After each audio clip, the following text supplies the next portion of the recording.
everybody and welcome back to Nutritics. My name is Amy and I work with the engagement team here.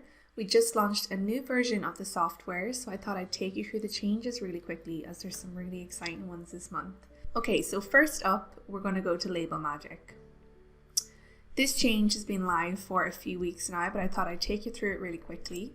So you can now queue items for printing in bulk and also save those queues if you use the print runs regularly. So you can turn this on from your settings by clicking Printer and use Queue Tray on Print. So you'll see the bar shows at the bottom of the screen there. So this is where we're going to queue the items for print and press the play button when we're ready to go. So you can also by default switch on a pause printing option. So this will pause the print per items. So this is really useful if you have to change the label size maybe in your printer if you're printing different size labels. So you can turn that on by default, or you can click the pause button instead if you'd like. So let's just queue a few items here.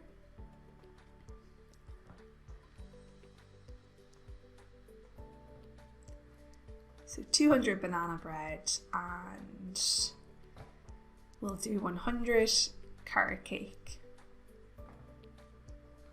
So we can see that they've queued at the bottom here. So all we have to do now is press play and it's going to start printing your items straight to your printer. So as I said, you can pause with the pause button between the items and it will pause after that item is finished printing.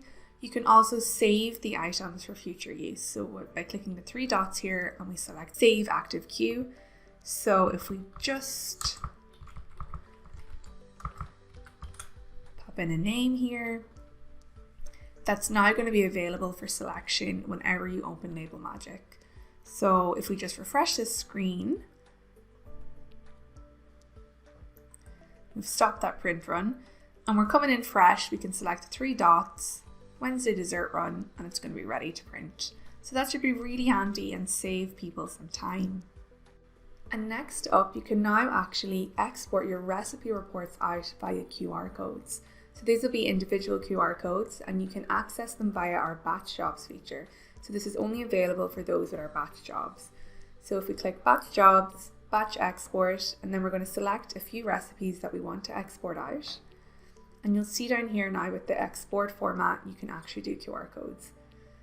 So these will be individual QR codes that your customers or maybe your staff can scan. It will link up to one of our report templates that you've already created. So you can decide what information you want your customers or your staff to see, or you can have separate ones if you like. So you would select your template format over here and then you download your QR code. So just to show you what these will look like. They're individual ones per recipe. And then you can put these wherever you'd like. So it's really convenient for staff and users and whoever you want to see certain recipe information. And while we're on the topic of recipe reports, so we've actually made a change now to where if you have a sub recipe in a recipe, it will export out as standard. So this will be really useful in keeping everyone informed on your recipes. So let's just open a recipe that has a sub recipe in it. So this recipe has a pesto sub-recipe in it. So all you have to do is select Include Sub-Recipes when you're exporting this out.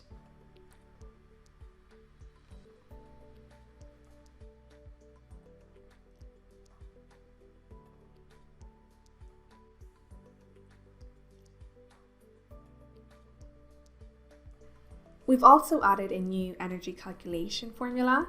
So we've added the 10/2 formula for those using our clients feature. So if we just create a new client, fill in the details,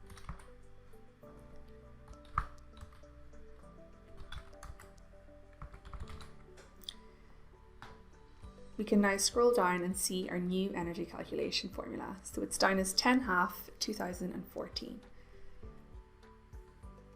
This is also available when we go over to the reporting section.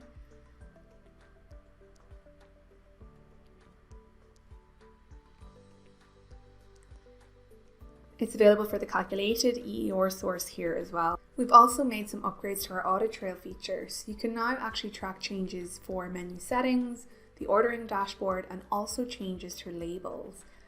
So let's just show you what this looks like. So you can see the auditing column on the right. So if we switch this on and then we add an element to the label, so we'll add in calories, and we refresh the label, you can now see that this change has been tracked. So we added the element calories. So this will also work for any changes to menu settings and also any changes made within the ordering dashboard to the actual dashboard. There are some smaller changes that have happened as well, so make sure you keep an eye on our change log for more. These include a change to the font size on our dockets from the ordering dashboard, and also just a reminder that we're making two-factor authentication mandatory from this update. So a code will be sent to your email now for all sign-ins, but you can click to remember the device for 90 days. That's it for now, but let us know if you have any questions at all by replying to the newsletter or emailing support@nutritics.com.